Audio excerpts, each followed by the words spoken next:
मेरा नाम आरती है। शादी होने वाली थी कि तभी अचानक खबर मिली कि मेरे होने वाले पति की रोड एक्सीडेंट में एक टांग कट गई है। मेरे घर वालों ने इस शादी को रोकना चाहा, लेकिन मैंने सुधीर को उनकी कमी के साथ अपनाया।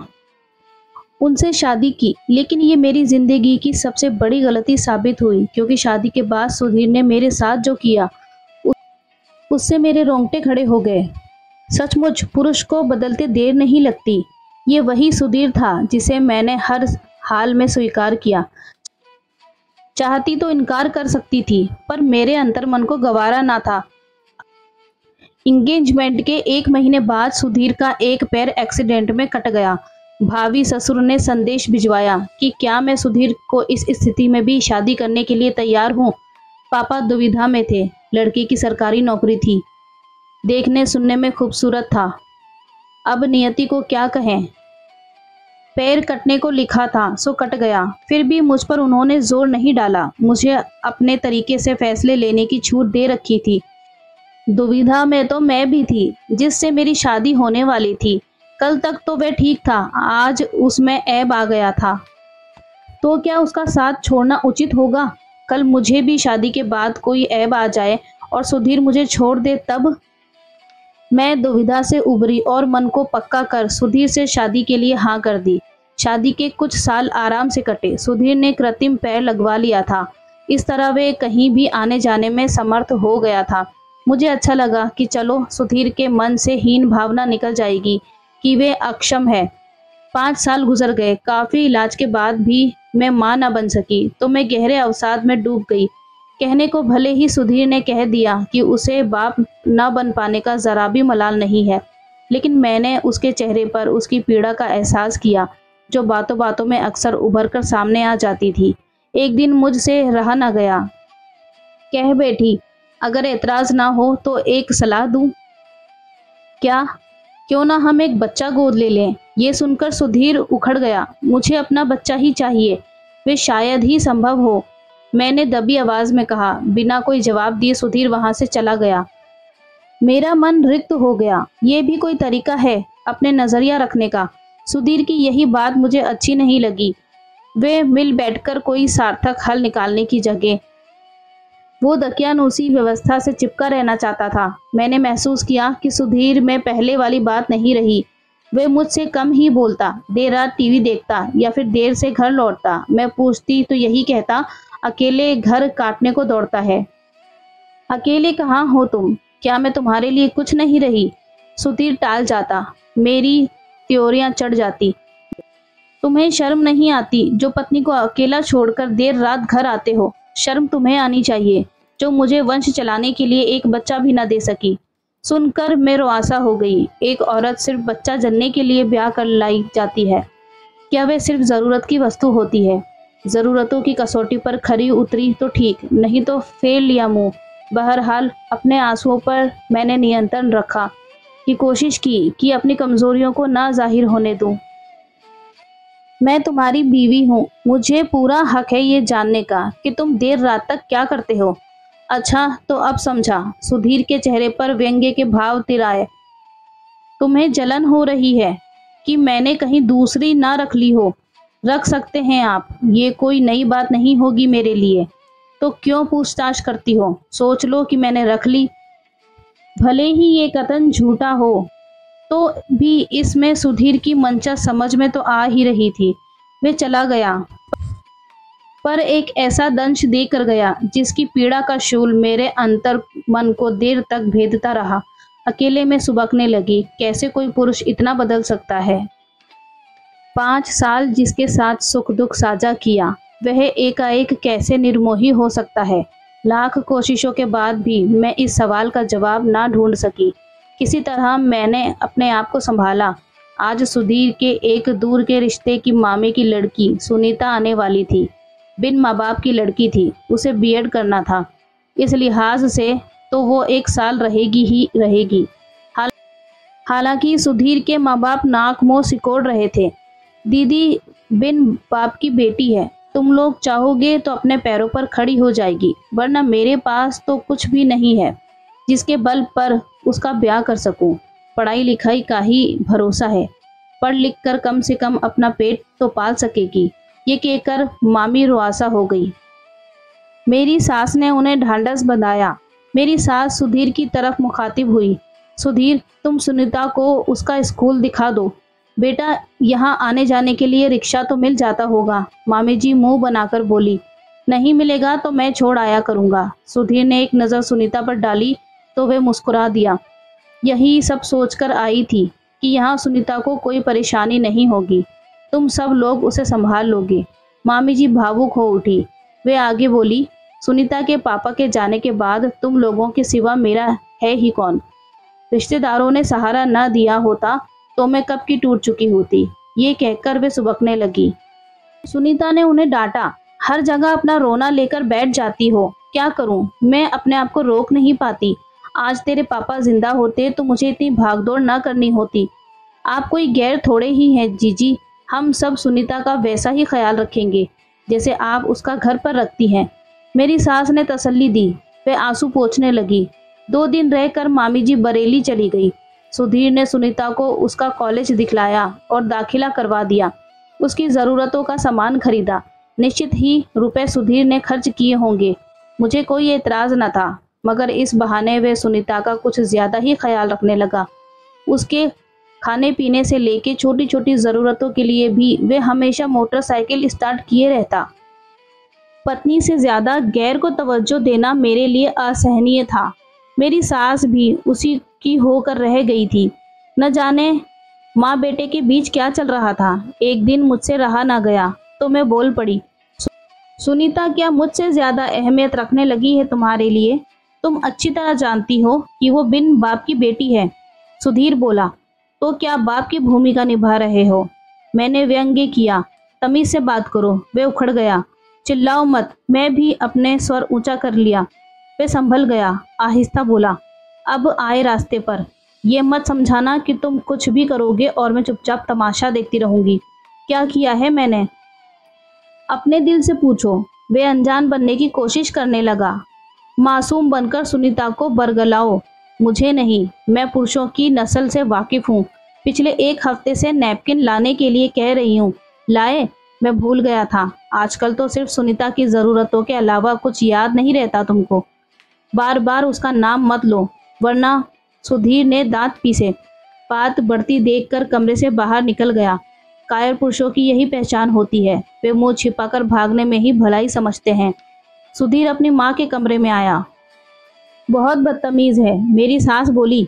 4 दिन के लिए आई है, उसे भी चैन से रहने नहीं देती। वे क्या सोचेगी? सिर पर हाथ रखकर वे बैठ गई। न जाने क्या सोचकर वे थोड़ी देर बाद मेरे कमरे में आई। क्यों बहू, तुम्हारे संस्कार यही सिखाते हैं कि अतिथियों के साथ बुरा सलूक करो।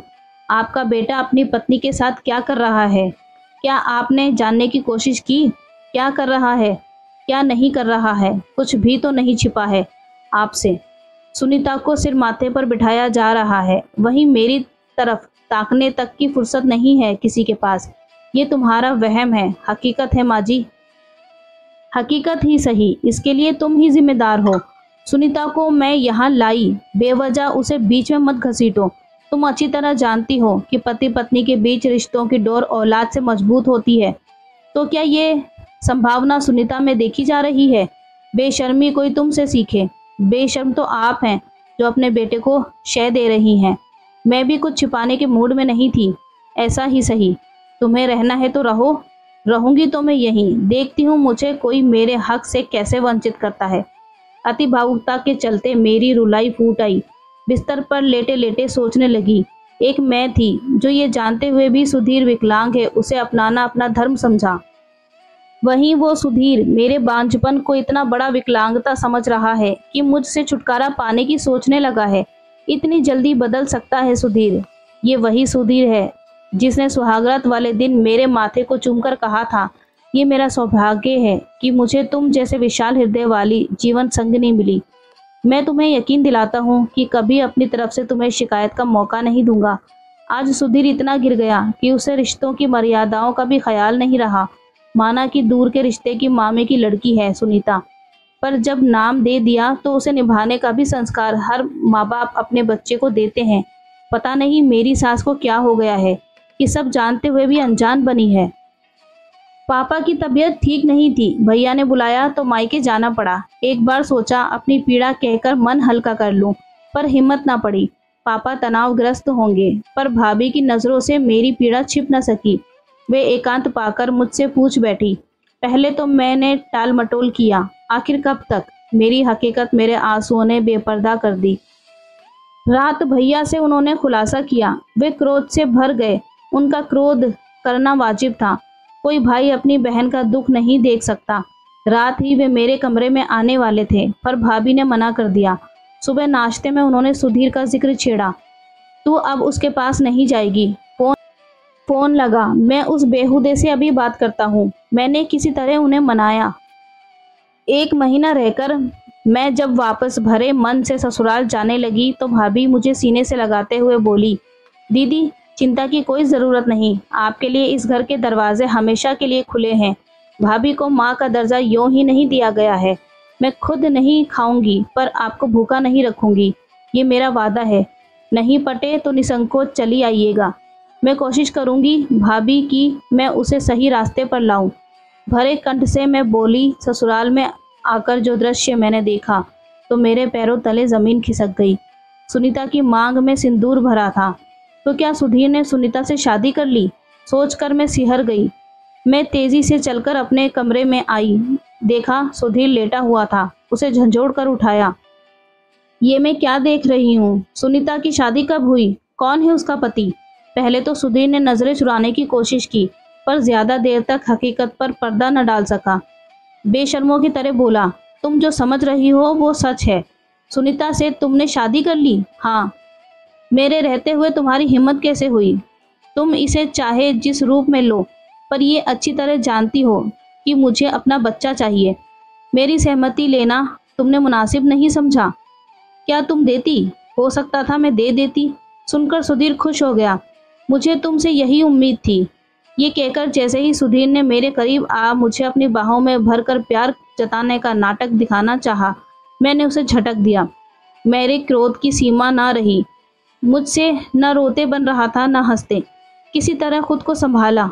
अब जो हुआ उसे बदला तो नहीं जा सकता था। वैसे भी हमेशा पुरुषों की चली है, लिहाजा मैंने परिस्थिति से समझौता करना मुनासिब समझा।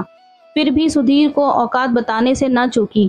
सुधीर, तुम अच्छी तरह जानते हो कि बांझ शब्द एक स्त्री के लिए गाली से कम नहीं होता, फिर उस स्त्री के लिए तो और ज्यादा जो इस कलंक के साथ अभिशापित जीवन जीने के लिए मजबूर हो। मुझे दुख इस बात का नहीं है कि तुमने सुनीता से शादी की। दुख इस बात का है कि तुमने मेरी पीठ पीछे छुरा भोंका, मेरे विश्वास का कत्ल किया। यही काम तुम मुझे विश्वास में लेकर कर सकते थे। सुधीर, अगर तुम्हारी विकलांगता को खामी समझकर मैंने तुमसे शादी से इनकार कर दिया होता तो तुम मुझे किस रूप में लेते? सुधीर ने कोई जवाब नहीं दिया। मुझे लगा मैंने व्यर्थ का सवाल उठा दिया। जिसका चरित्र दोगला हो वे भला ये सब सोच विचार क्यों करेगा? खैर, ये समाचार मेरे मायके तक पहुंचा। भैया मेरे ससुराल आते ही गरजे, कहाँ है सुधीर? मैं उसे बर्बाद करके छोड़ूंगा। सरकारी कर्मचारी होकर भी उसकी हिम्मत कैसे हुई दूसरी शादी करने की? मैंने भैया को किसी तरह शांत करने की कोशिश की। मैं चुप रहने वाला नहीं, पुलिस में रिपोर्ट करूंगा, इसके अफसरों से शिकायत करूंगा। दर दर की ठोकरें ना खिलवाई तो मेरा नाम नहीं। सुधीर चुपके से निकलकर बाहर चला गया। मेरी सास आई, भड़ास निकाल ली। अब मेरी भी सुनिए। सुनीता बिन बाप की बेटी थी।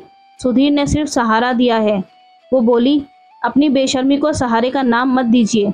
एक को सहारा दिया और दूसरी को बेसहारा किया। भैया ने व्यंग्य किया। आरती को क्या किसी ने घर से जाने के लिए कहा है? सास बोली, निकल ही जाएगी। भैया बोले, उसकी मर्जी, पर ना मैं चाहूंगी ना ही सुधीर कि वे इस घर से जाए। उसका जो दर्जा है वही बना रहेगा। मुझे बहलाने की कोशिश मत कीजिए। भैया मेरी तरफ मुखातिब हुए। आरती, तुम सामान बांधो, अब मैं तुम्हें यहाँ एक पल भी रहने नहीं दूंगा। नहीं भैया, मैं ससुराल छोड़ने वाली नहीं। आज भी हमारा समाज किसी ब्याहता को मायके में स्वीकार नहीं करता। मैं कहते कहते भावुक हो गई। मैं ससुराल की चौखट पर ही दम तोड़ना पसंद करूंगी, मगर मायके नहीं जाऊंगी। भैया की भी आंखें भर आई। रूढ़िवादी समाज से क्या लड़ना आसान है? गोत्र के नाम पर पति पत्नी को भाई बहन बता दिया जाता है। ऐसे जड़ समाज से परिवर्तन की उम्मीद करना रेगिस्तान में पानी तलाशने जैसा है। भैया की चरण धूल लेते समय मैंने उन्हें वचन दिया कि मैं कमज़ोर औरत नहीं हूँ, अपने अस्तित्व के लिए कमज़ोर नहीं पड़ूंगी। फिर भी उन्होंने मुझे इसके लिए आश्वस्त किया कि जब चाहोगी तुम्हारे लिए मायके के दरवाजे हमेशा के लिए खुले रहेंगे। भैया के जाने के 2 घंटे बाद सुधीर आया। आते ही हेकड़ी दिखाने लगा। मैंने भी जता दिया कि वे अपनी औकात में रहे। सुधीर ने मुझे अलग रहने के लिए एक फ्लैट खरीद कर दिया। पहले तो मैंने सोचा कि यहीं रहकर अपने हक के लिए लड़ती रहूंगी। कभी उसके खिलाफ कोर्ट भी जाने की इच्छा हुई, पर यह सोचकर कदम पीछे कर लेती कि उससे फ़ायदा क्या होगा। बहुत हुआ उसकी नौकरी जाएगी, जेल जाएगा। वे हर महीने मुझे इतने रुपए दे जाता था कि मेरा खर्चा आसानी से चल जाता। सुनीता पर दया आती। सो अलग उसे मेरी सास और सुधीर ने बरगलाया, बहलाया। जो हुआ उसे मैंने नियति का चक्र मान लिया, स्वीकार कर लिया।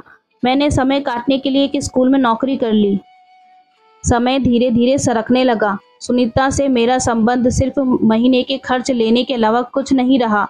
सुनीता के महापोश में बंधे सुधीर को मेरी कोई फिक्र न थी, न ही मुझे ऐसे आदमी से कोई ताल्लुक रखना था।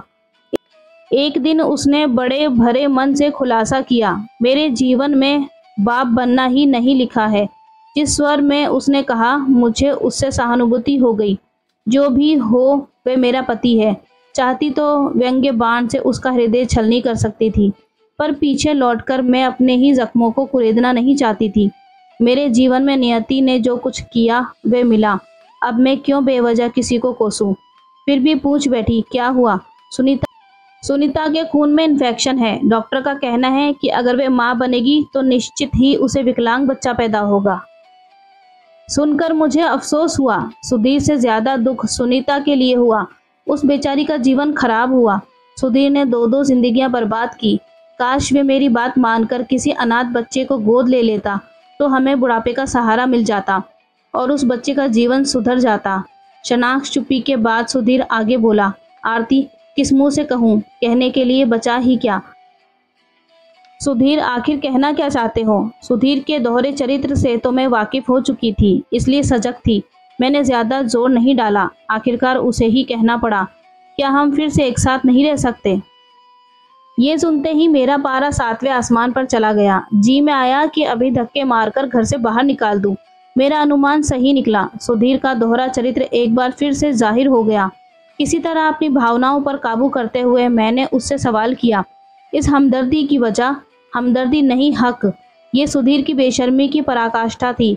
स्त्री व पुरुष के मूल स्वभाव में यही तो फर्क होता है। अभी तो सारे व्रत जैसे करवा चौथ, तीज सिर्फ औरतों के करवाए जाते रहे। हमारे धर्म के ठेकेदारों ने पुरुषों को खुला सांड बना दिया, वहीं औरत की ममता को 1000 बंधनों में बांधकर उन्हें पंगु बना दिया। पर मैं भावुकता में नहीं बही। जब सुनीता को ले आए तब हक का ख्याल नहीं आया। मैं भटक गया था।